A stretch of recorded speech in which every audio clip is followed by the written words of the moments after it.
না না এবার বাড়ি যেতে হবে তো নাকি? অনেকক্ষণ হয়ে গেল না? মানে প্রভাবতী কি করেছে, নারদের বাড়িতে এলো। এখন ওই নারদের আশ্রমের মধ্যে সে সন্তানের জন্ম দিল। কিন্তু সন্তানটার নাম কি রাখবে বলো টুনির মা, কি নাম রাখবে? নাট। নাট রে নাট। হরি বল হরি বল। একটা কথা বলি, তবে সন্তানের নাম কি রাখবে? স্বামীটা আগে গত হয়েছে। এখনকার দিনে তো সন্তানের নাম মানে ফোনের মাধ্যমে নয়, ওই সিরিয়াল টিরিয়াল দেখেও তো নাম টাম তো রাখে। কিন্তু আগেকার দিনে পুঁথি খুলে নাম রাখা হতো, শাস্ত্র খুলে বিচার পুষ্টি করে। কিন্তু এই যে সন্তানটা জন্মগ্রহণ করেছে, সন্তানের নাম কি রাখবে? স্বামীটা আগে গত হয়েছে, তারপরে সন্তানের জন্ম হয়েছে, সেই জন্য তার নাম রাখা হলো গয়া। আগে স্বামী গত, তারপরে সন্তানের জন্ম, নাম রাখা হলো তার গয়া। তাহলে এই গয়ার জন্ম হলো। এবার আমরা অল্প সময়ের মধ্যে জানবো যে এই গয়া কেন আজকে তীর্থস্থানেতে পরিণত হয়ে আছে আমাদেরই মতো ভক্ত। দেখতে দেখতে গয়া আজকে বড় হচ্ছে। প্রভাবতীর অন্তরের মধ্যে ভক্তি প্রেম, সেই প্রভাবতীর শরীরে রক্ত বইছে গয়ার শরীরে, তাই গয়ার অন্তরের মধ্যে ভক্তি প্রেম বাড়ছে। দেখতে দেখতে 5টা বছর বয়স হলো। আর এই 5 বছর বয়সে গয়া কি করে? সকালবেলা ছুটে যায় স্নানের ঘাটে, স্নান সেরে ছুটে যায় ফুলের বাগানে, চুবড়িতে ভর্তি করে ফুল তোলে, সেই ফুল নিয়ে এসে সুন্দর করে মালা গাঁথে নারায়ণের গলার মধ্যে পরিয়ে দেয়। আর এই বসে বসে চন্দন ঘষতে থাকে। জয় গোপাল কৃষ্ণ মুরারি, হে নাথ নারায়ণ হরি। ধ্বনি সবাই তালে তালে। কৃষ্ণ মুরারি, হে নাথ নারায়ণ হরি। জয় গোপাল কৃষ্ণ মুরারি, হে নাথ নারায়ণ হরি। গোপাল কৃষ্ণ মুরারি, হে নাথ নারায়ণ হরি। গোপাল গোপাল গোবিন্দা, গোপাল গোপাল গোবিন্দা, গোপাল গোপাল গোবিন্দা, গোপাল গোপাল গোবিন্দা, গোপাল গোপাল গোবিন্দা, গোপাল গোপাল গোবিন্দা, গোপাল গোপাল গোবিন্দা, গোপাল গোপাল গোবিন্দা। গোপাল হরে গোবিন্দ হরে, শ্যাম হরে গোবিন্দ হরে। গোপাল হরে গোবিন্দ হরে, শ্যাম হরে গোবিন্দ হরে। ও শ্যাম হরে গোবিন্দ হরে, শ্যাম হরে গোবিন্দ হরে। শ্যাম হরে গোবিন্দ হরে, শ্যাম হরে গোবিন্দ হরে। বলি একবার ভগবান শ্রী বিষ্ণু নারায়ণকে। গয়া আজকে যত বড় হচ্ছে, নারায়ণ ছাড়া কাউকে চেনে না। নারায়ণকে শুধু সেবা দিয়ে সুন্দর করে সাজিয়ে যায়। এখন ওই দেখতে দেখতে বড় হচ্ছে, অন্তরে ভক্তি বাড়ছে, তার কোনো বন্ধু বান্ধবের সঙ্গে কোনো পাল্লা দেয় না। এখন ওই যত বড় হচ্ছে, প্রভাবতীর এদিকে বয়সটা বাড়ছে। প্রভাবতীর আজকে বয়সটা যে বাড়লো, তার একদিন মৃত্যু। কিন্তু প্রভাবতী মারা গেল, তার বাবা মারা গেল। নারদ এদিকে দেখলো যে গয়া তো আর ছোট নেই, গয়া তো বড় হয়েছে। অন্তরের মধ্যে ভক্তি, সর্বদাই হরিনাম করে যায়, সর্বদাই ভগবানকে নিয়ে মেতে থাকে। তাহলে আমি আর এই আশ্রমের মধ্যে দায়িত্বে থাকবো না। তাই নারদ কি করলো, ওই আশ্রমের দায়িত্ব গয়াকে দিয়ে নারদ অন্য আশ্রমেতে চলে। কিন্তু গয়া এবার ওই আশ্রমের দায়িত্বে থাকতে থাকতে থাকতে থাকতে তার চিন্তা ভাবনা অন্যরকম হয়ে যায়। মনের মধ্যে প্রশ্ন হঠাৎ একদিন ডেকে উঠলো যে জন্মের পর থেকে যাকে আমি ডাকছি সে তো অচল, জন্মের পর থেকে যাকে আমি সেবা দিই সে তো অচল, জন্মের পর থেকে যাকে আমি সুন্দর করে মালা পরিয়ে গেছি সে তো অচল ভগবান। কেন? কারণ মানুষের সামনে যদি খাবার দেওয়া হয় সে মানুষ কি করে? হাতে তুলে তুলে। মানুষের চোখ আছে, চোখের পাতা পড়ে, মানুষের হাত আছে, হাত নাড়তে পারে, মানুষের মুখ আছে, সে কথা বলতে পারে। কিন্তু জন্মের পর থেকে যার চরণ দোকানা জড়িয়ে ধরেছে সেই ভগবানের তো কোনোদিন হাত নাড়তে দেখলাম না, ভগবানের তো চোখ আছে কোনোদিন চোখের পাতা ফেলতে দেখলাম না, ওর হাতে বাঁশি আছে, বাঁশিটাকে নিয়ে শুধু দাঁড়িয়েই থাকতে দেখলাম, কোনোদিন বাজাতে তো দেখলাম। তাহলে এটা অচল ভগবান। আমি আজকে অচল ভগবানকে দেখতে চাই। তাহলে আমি কোন ভগবানকে দেখতে চাই? আমি সেই সচল ভগবানকে দেখতে চাই, যার হাত আছে হাত নড়ে, চোখ আছে চোখের পাতা পড়ে, যার হাতে বাঁশি আছে বাঁশিটাও সে বাজায়। তাই সেই সচল ভগবানকে দেখবে বলে গয়া কি করেছে? নারদের আশ্রমের দায়িত্ব ফেলে দিয়ে সবাইকে আজকে ছেড়ে দিয়ে এসে দাঁড়িয়েছে কোথায়? যে জায়গাটার নাম আমি প্রথমেই বলে দিয়েছিলাম, গৌড়া। যারা প্রথম থেকে শুনছেন গৌড়া, সেই গৌড়ার মাটিতে এসে বসেছে, ফাঁকা মাটি, একা বসেছে। এখন ওই মাটিতে বসে গয়া নয়ন দোকানা বুঝিয়ে শুরু করছে, ভগবানকে জানাচ্ছে, প্রভু ভক্তির দ্বারাই তোমাকে পাওয়া যায়। অল্প বয়সে আমার আজকে জন্মের আগে বাবাকে হারিয়েছে, জন্মের পরে মাকে হারালাম। জীবনে আপন আজকে কেউ হয় না। আপন যদি হতে হয় মানুষের একমাত্র তুমি, কারণ জন্মের পর থেকে মৃত্যু পর্যন্ত সর্বত্র সময় একমাত্র তুমি তাকে রক্ষা করো। আজকে তুমি তার পাশে থাকো, তাহলে আপন আজকে একমাত্র তুমি। তাহলে তোমাকে পেলে জগতে সবাইকে পাওয়া হবে, আর তোমাকে যদি আমি ছেড়ে দিই জগতের সবকিছু আমার থেকে দূরে। তাই আজকে আমি সবাইকে ছেড়ে এসেছি, একমাত্র তোমাকে আমি আপন করে ভালোবাসবো। সচল ভাবে তুমি আমার সম্মুখে দাঁড়াবে। নয়ন দোকানা বোঝালাম, শুরু করছি হরিনাম। যতক্ষণ না এসে আমাকে ডাকবে ততক্ষণ পর্যন্ত চোখ দুটো খুলবো না, নাম আমি বন্ধ করবো। গয়া শুরু করছে হরিনাম, কৃষ্ণ নাম। কৃষ্ণ কৃষ্ণ কৃষ্ণ কৃষ্ণ কৃষ্ণ কৃষ্ণ কৃষ্ণ হে কৃষ্ণ কৃষ্ণ কৃষ্ণ কৃষ্ণ কৃষ্ণ কৃষ্ণ হে কৃষ্ণ কৃষ্ণ কৃষ্ণ কৃষ্ণ কৃষ্ণ কৃষ্ণ কৃষ্ণ হে কৃষ্ণ কৃষ্ণ কৃষ্ণ কৃষ্ণ কৃষ্ণ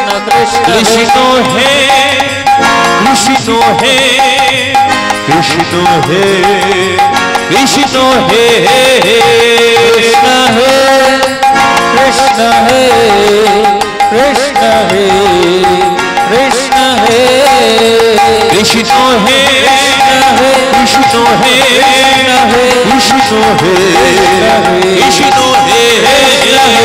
কৃষ্ণ হে কৃষ্ণ হে কৃষ্ণ হে কৃষ্ণ হে কৃষ্ণ হে কৃষ্ণ হে কৃষ্ণ কৃষ্ণ কৃষ্ণ কৃষ্ণ কৃষ্ণ কৃষ্ণ কৃষ্ণ হে কৃষ্ণ কৃষ্ণ কৃষ্ণ কৃষ্ণ কৃষ্ণ কৃষ্ণ কৃষ্ণ হে কৃষ্ণ কৃষ্ণ কৃষ্ণ কৃষ্ণ।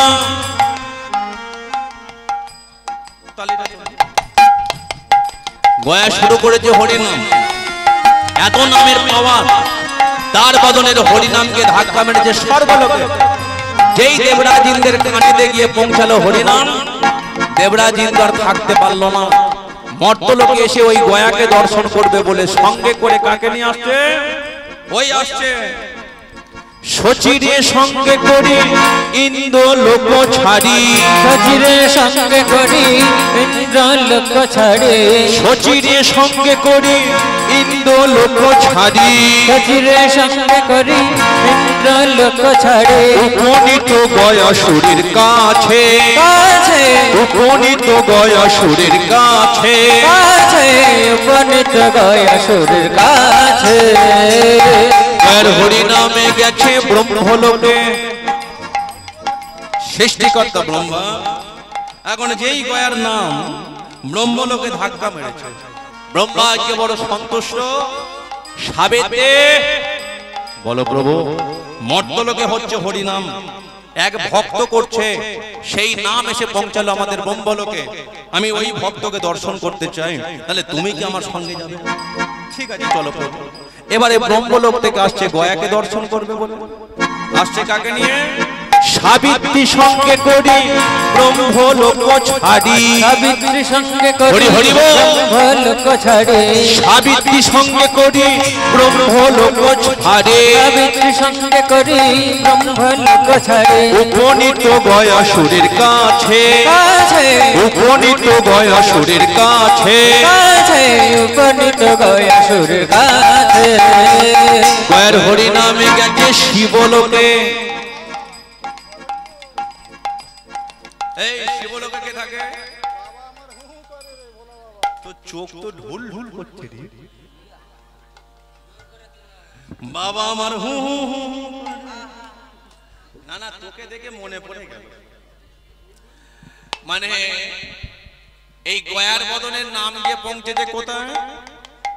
শিবলোকে। এবার শিবলোকে কে থাকে? হর আর পার্বতী, মানে কি ভোলানাথ আর পার্বতী। এখন পার্বতী মায়ের কানে গিয়ে পৌঁছেছে হরিনাম।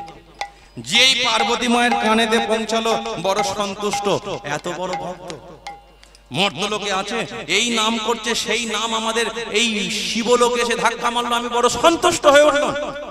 ছুটে গেছে ভোলানাথের কাছে, ও প্রভু। ভোলানাথ বলে কিনা কি হয়েছে পার্বতী, এত চিৎকার করছো কেন? পার্বতী বলে কিনা এক জায়গায় যেতে হবে। কোথায় যেতে হবে? বলে মর্তলোকে যেতে হবে। বলে মর্তলোকে কেন যাব? বলে এক ভক্ত এমন হরিনাম করছে না, হ্যাঁ এমন হরিনাম করছে, সেই নাম এসে পৌঁছে গেছে আমাদের এই কৈলাসে। আমি বড় সন্তুষ্ট। সবাই চলে গেছে ওই ভক্তকে দর্শন করতে, আমি যেতে চাই, তোমাকে আমার সঙ্গে যেতে হবে। ভোলানাথ এখন শুনেই বলে, তোমার কি মাথা খারাপ? ওই জায়গা আমি, ও যে হরিনাম করছে ওকে আমি চিনি, তার মানে বলে ওর বাবাকে তো আমি মেরে দিয়েছি। এবার ও যদি চিনতে পেরে যায় ছেড়ে কথা বলবে। পার্বতী বলে কিনা স্বর্গটার দিকে তাকিয়ে দেখো কেউ নেই। তাহলে সবাই যখন গেল, তুমি এত ভয় পাচ্ছ কেন? ভোলানাথ এবার বেরিয়েছে স্বর্গে, বলে সত্যি তো কেউ নেই, সবাই চলে গেছে, তাহলে আমি আর থেকে যা কপালে লেখা আছে তাই। পার্বতী এবার শিবলোক থেকে আসছে, পার্বতী সঙ্গে করি শিবলোক ছাড়ে, পার্বতী হরি সঙ্গে হরি বল। শিবলোক ছাড়ে, পার্বতী সঙ্গে করি শিবলোক ছাড়ে, পার্বতী সঙ্গে করি শিবলোক ছাড়ে। উপনীত গয়াসুরের কাছে, কাছে উপনীত গয়াসুরের কাছে, কাছে উপনীত গয়াসুরের কাছে। বলি একবার পরম বৈষ্ণব ভোলানাথকে। এতক্ষণ ধরে আপনারা শুনছেন কে? এবার একটা আপনাদের ঘরে একটা প্রশ্ন রাখি। আচ্ছা বলুন তো, ইন্দ্রলোক থেকে ইন্দ্র এলো গয়ার কাছে, ব্রহ্মলোক থেকে ব্রহ্মা এলো গয়ার কাছে, শিবলোক থেকে শিব এলো গয়ার কাছে। আচ্ছা আর একটা লোক আছে, সেটা কোন লোক? এই ভদ্রলোক। ছোট লোক, বড় লোক, ভদ্রলোক, মানে যার যেমন ভাব তার তেমন লাভ। কি আজ এটা ভরিয়ে দেবো? না না, শেষ তো করতে হবে, তাহলে বেশি দেরি করে লাভ নেই। আচ্ছা কারা কারা জমে দক্ষিণ ধারে যেতে চায় করে হাত তোলো। ঠিকই না, আগেই কাটা আছে। না না, ওদিকে কত অ্যান্টেনা একটা উঠলো না, যাবে না। ও ওরে না না, একজনের মাত্র হাত উঠলো, তাহলে এখান থেকে দেখে কি প্রমাণ পাওয়া যায়? কেউ মরবে না, সবার বেঁচে থাকা সব। সবাই বেঁচে থাকো, আমরাই মরে যাই। যাক, এখন একটা ভিখারিকে মরলে যেতে হবে কোথায়? যমলোকে। প্রধানমন্ত্রী, রাষ্ট্রপতি, মুখ্যমন্ত্রী তাদের ঘরে মরলে যেতে হবে কোথায়? যমলোকে। কেন? সেখানে গিয়ে বিচার হবে। পরীক্ষায় পাস করলে তবে যাবে স্বর্গে, না হলে ওই জায়গাতেই তোমাকে নরক যন্ত্রণা ভোগ করতে। কে বলি একবার রাধা মাধবে কে? সবার বিচার হবে কি? এখন যমরাজ কি করে? সেখানে বিচার করছে। যমরাজ প্রতিটা দিন মানুষের পাপ পুণ্যের বিচার করে। এখন পাপ পুণ্যের মানুষের হিসাব কে রাখে? যেমন দেখবেন আমরা কি করি, টাকা পয়সার হিসাব রাখি, তো তত আমাদের জীবনের একটা হিসাব, আমাদের জীবনের একটা হিসাব। জন্মের পর থেকে মৃত্যুর দিন পর্যন্ত একটা ব্যক্তিকে দায়িত্ব দেওয়া হয়েছে খাতায় নোট করে রাখা। সে ব্যক্তিটা কে বলো তো? চিত্রগুপ্ত। এখন যমরাজ সকালবেলায় চিত্রগুপ্তের সঙ্গে দেখা করে, খাতাপত্র নিয়ে পাপ পুণ্যের বিচার করে। কিন্তু আজকে দেখতে পাচ্ছে এত বেলা হয়ে যাচ্ছে, কটা বাজে, দুপুর গড়িয়ে গেল। না না, সে কথা গেল, খাতাপত্র আসছে না, কি ব্যাপার? এই যে এখন যমরাজ কি করেছে, বেরিয়ে পড়েছে, বলে চিত্রগুপ্তর কি শরীর খারাপ হয়ে গেল? যমরাজ এখন বেরিয়ে পড়েছে, গিয়ে কি ব্যাপারে গালে হাত দিয়ে কি চিন্তা করছো? হ্যাঁ আমি তোমাকে বলছি, খাতাপত্র কোথায়? চিত্রগুপ্ত বলে মন খারাপ। বলে মন খারাপ কেন? বলে ও মানুষের পাপ পুণ্য আমি লেখালেখি করতে পারছি না। বলে লেখালেখি করতে পারছো না মানে? বলে মর্তলোকে এক ভক্ত এমন হরি নাম করছে না, সেই নাম এসে ধাক্কা মেরেছে আমাদের যমলোকে। আর যমলোকের যত পাপী তাপী ছিল সেই ভক্তের হরি নাম শুনে সবাই উদ্ধার হলো, উদ্ধার হলো, উদ্ধার হলো গো, উদ্ধার হলো, হরি হরি হরি বলে, উদ্ধার হলো, হরি হরি হরি বলে, উদ্ধার হলো, হরি হরি হরি বলে উদ্ধার হলো। আচ্ছা হরি নামটা কার নাম? হ্যাঁ যিনি হরি তারই নাম। কিন্তু ঘটনা হচ্ছে আর কতক্ষণ হবে? এবার কি বন্ধ করলে হয় না? এখনো হবে না? না এবার তো বন্ধ করলে হয় না, বন্ধ করলে যে অসুবিধা হয়ে যাবে। না না আমার কথা বলছি না, মানে যমরাজ গেছে নারায়ণের কাছে, নালিশ জানাচ্ছে, বলে আর কতক্ষণ হবে? হরিনাম আর কতক্ষণ হবে? এবার কি বন্ধ করলে হয় না? নারায়ণ বলে কি হরিনাম বন্ধ করবে? বলে মর্তলোকে এক ভক্ত তোলপাড় করে দিচ্ছে, এমন হরিনাম করছে স্বর্গের আজকে 33 কোটি দেব দেবী চলে গেছে। বলে তাই? যমলোকের যত পাপী তাপী ছিল সব উদ্ধার হয়ে গেছে। নারায়ণ বলে কিনা কত বড় ভক্ত মর্তলোকে আছে, এই লোকে উঠে এসো। বলে কেন প্রভু? মর্তলোকে ডাক পড়েছে, যেতে হবে। কেন? বলে এক ভক্তকে দর্শন করতে যেতে হবে। এখন নারায়ণ কি করেছে, লক্ষ্মীকে সঙ্গে করে নিয়ে আসছে কোথায়? সেই আজকে গয়ার সম্মুখে। कभी राम बने के कभी श्याम बने के चली आना प्रभु जी चले आना। कभी राम बन के कभी श्याम बन के चलिया ना प्रभु जी चलिया। कभी राम बने के कभी श्याम बने के चली आना प्रभु जी चले आना। कभी राम बन के कभी श्याम बन के चलिया ना प्रभु जी चलिया। तुम श्याम बन के आना, तुम श्याम बन के आना, तुम श्याम बन के आना। तुम श्याम बन के आना। सीता साथ लेके धनुर बाने लेके चली आना प्रभु जी चले आना।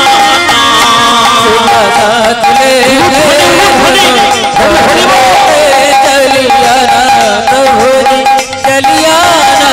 तो चले आना प्रभु जी चले आना। चलिया ना प्रभु जी चलिया ना। तो বলি একবার ভগবান শ্রী বিষ্ণু নারায়ণকে। যেই গয়ার সম্মুখে সে দাঁড়িয়েছে, শ্রী বিষ্ণু নারায়ণ দেখতে পাচ্ছে গয়াকে ঘিরে বসে 33 কোটি দেব দেবী তার বদনের হরিনামকে শ্রবণ করে যাচ্ছে। এখন যেই শ্রবণ করে যাচ্ছে এদিকে নারায়ণ কি করেছে, গয়ার সম্মুখে দাঁড়িয়েছে, কিন্তু গয়া কি করছে, ওই ভক্তি ভরে সর্বদাই আজকে ডেকে চলেছে, কিন্তু 33 কোটি দেব দেবী ওই মন দিয়ে কীর্তনটাকে শোনে। নামের গুণে চলে যাবে মনের ত্রিতাপ জ্বালা, নামের গুণে চলে যাবে মনের ত্রিতাপ জ্বালা, নামের গুণে চলে যাবে মনের ত্রিতাপ জ্বালা, নামের গুণে চলে যাবে মনের যত জ্বালা, সবার মনে শান্তি দেবে সেই কাঁচি কনকালা, সবার মনে শান্তি দেবে সেই কাজী কোন কালা, আমি বলবো হরিব গাইব হরিব, আমি বলবো হরিব, আমি গাইব হরিব, আমি বলবো হরিব গাইব হরিব, আমি বলবো হরিব, আমি গাইব হরিব, আমি বলবো হরিব, আমি গাইব হরিব। শ্রী বিষ্ণু নারায়ণ আজকে গয়ার সম্মুখে দাঁড়িয়ে যেই গয়ার শরীরের মধ্যে স্পর্শ করেছে, সঙ্গে সঙ্গে গয়া চোখ দুটো খুলেই দেখতে পাচ্ছে সম্মুখে দাঁড়িয়ে আছে শঙ্খ চক্র গদা পদ্মধারী ভগবান শ্রী বিষ্ণু নারায়ণ। এসেছো প্রভু, ধন্য গয়া, ধন্য তোমার হরি সাধন, তোমার বদনের হরিনাম শুনে স্বর্গ থেকে 33 কোটি দেব দেবী নেমে এলো মর্তের মাটিতে। তোমার বদনের হরিনাম শুনে যমলোকের পাপী তাপে উদ্ধার হয়ে গেল। আমি ধন্য, বলো তুমি আমার কাছ থেকে কি চাও? গয়া দেব চোখের জলে কাঁদে আর এই নারায়ণের চরণ দুখানা জড়িয়ে ধরে। যা কিছু দিয়েছিলে সবই তুমি নিলে,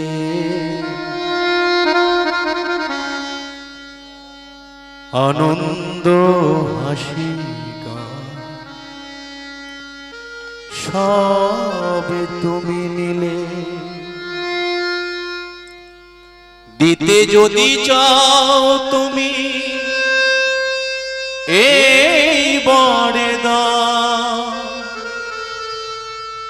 তোমার ওই চরণে ঠাঁই যেন পাই।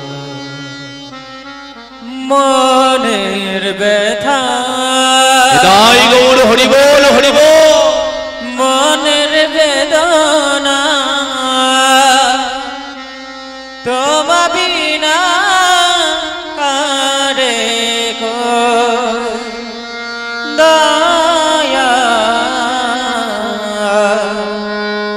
তোমা বিনা কারে কো।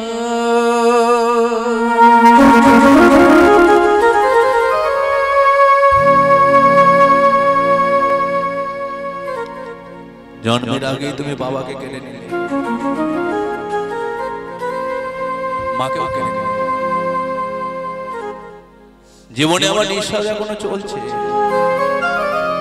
সম্মুখে দাঁড়িয়ে তোমাকে দর্শন করব, জীবন ধন্য হয়ে গেল।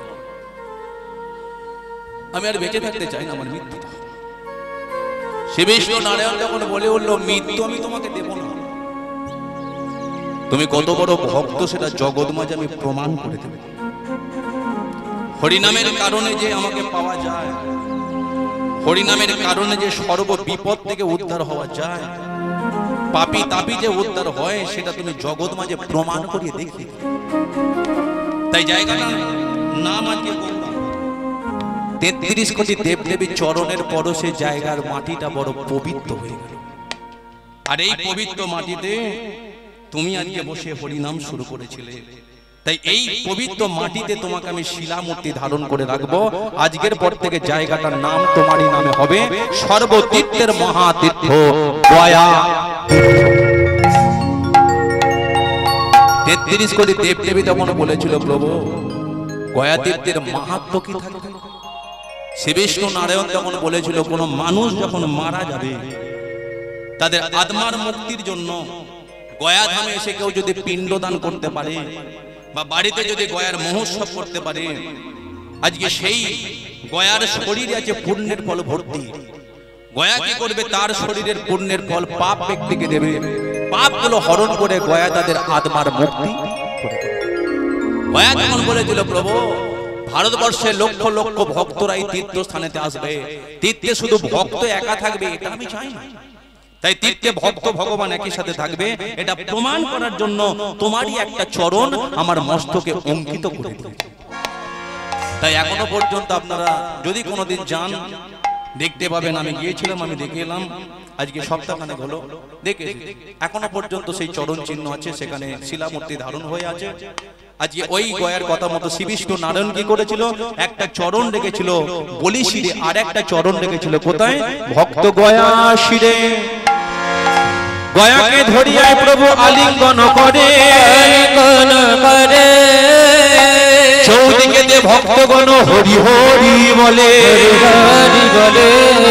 ভক্ত আর ভগবানের মিলন হইল, প্রেমানন্দে সবাই মিলে একবার হরি হরি বলো।